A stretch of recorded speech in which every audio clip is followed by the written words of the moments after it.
Jërëjëf. Honorable député Aïssata Tall Sall, honorable député Mohamed Selim Ayib Daffé se prépare.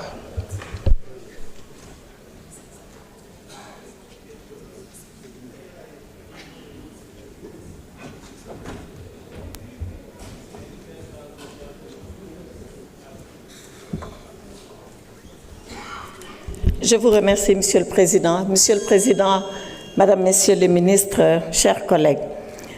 Madame le ministre, je voudrais exprimer une réserve.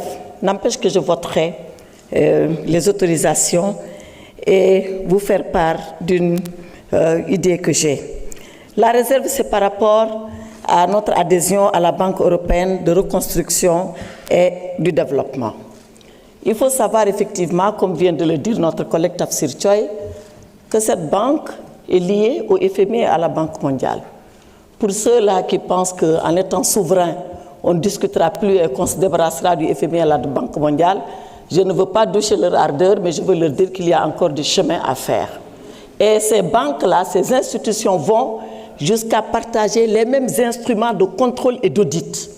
L'audit dans BRD et du FMI, c'est des instances qui collaborent et qui coopèrent.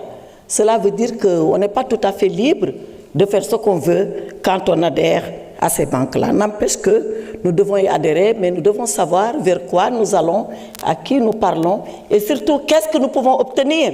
Parce que le Sénégal, il est souverain, je suis d'accord, mais il est dans le monde, il n'est pas isolé. Et le monde est organisé. Le monde de la finance internationale est encore beaucoup plus organisé que le monde de la politique. Donc on n'est pas tout à fait libre, on n'est pas tout à fait indépendant d'emprunter comme on veut dans les conditions que l'on veut. Ça, c'est un rappel. Maintenant, la Banque asiatique, tournée vers les infrastructures.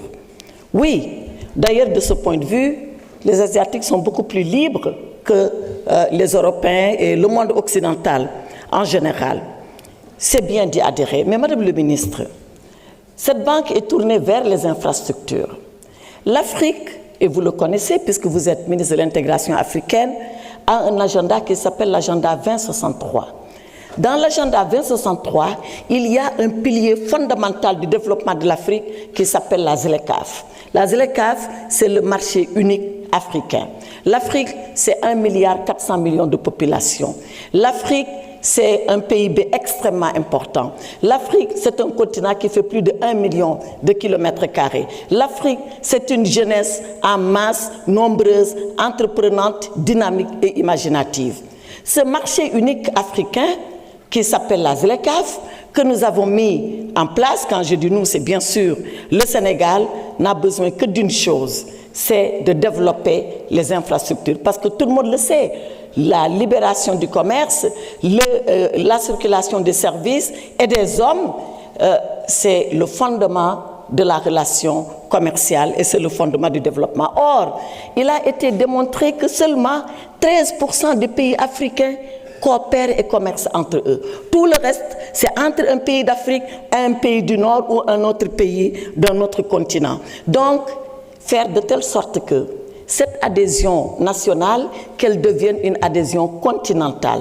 Travailler avec tous les autres États dans le cadre de l'Union africaine pour que nous puissions avoir une coopération à l'échelle du continent avec cette banque, développer les infrastructures, lancer les autoroutes du commerce africain pour que la ZLECAf soit une réalité vivante en Afrique et à partir de ce moment, on fera faire à notre continent un bond extrêmement important. Je vous remercie, Monsieur le Président.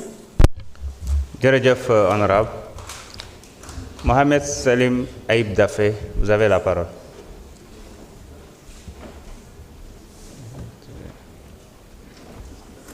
Il arrive.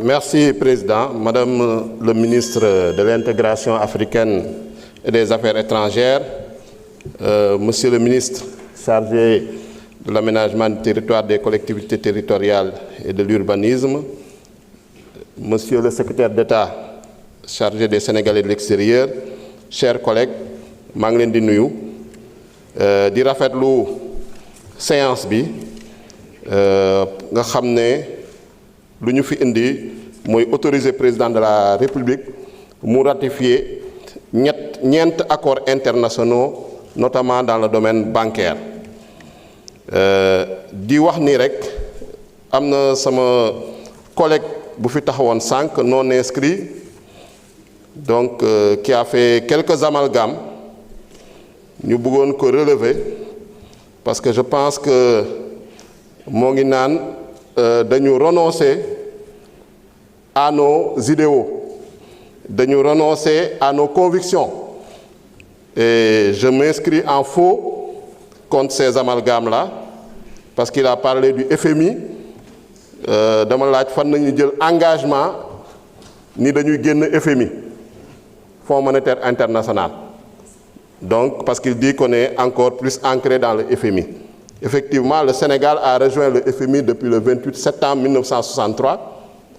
Donc nous également, dans l'agenda national de transformation, dans la vision Sénégal 2050, en tout cas, on n'a pas pris l'engagement de sortir du FMI.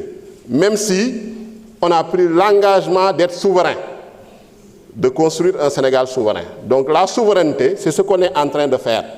Parce que c'est l'article 95, l'article 96, l'article 97, le titre 9 de la Constitution qui régit la manière dont les accords internationaux doivent être ratifiés, approuvés. Et certains accords internationaux doivent passer par l'Assemblée nationale. C'est nous qui autorisons en toute souveraineté le président de la République à ratifier ces engagements internationaux. Donc c'est cela la souveraineté. La souveraineté, ce n'est pas l'autarcie. La souveraineté, ce n'est pas le repli sur soi. La souveraineté, ce n'est pas l'isolationnisme. Il ne faut pas confondre. Je pense que vous faites des amalgames, vous enfoncez des portes ouvertes pour en tirer des conclusions hâtives, fausses, sur la base de postulats erronés.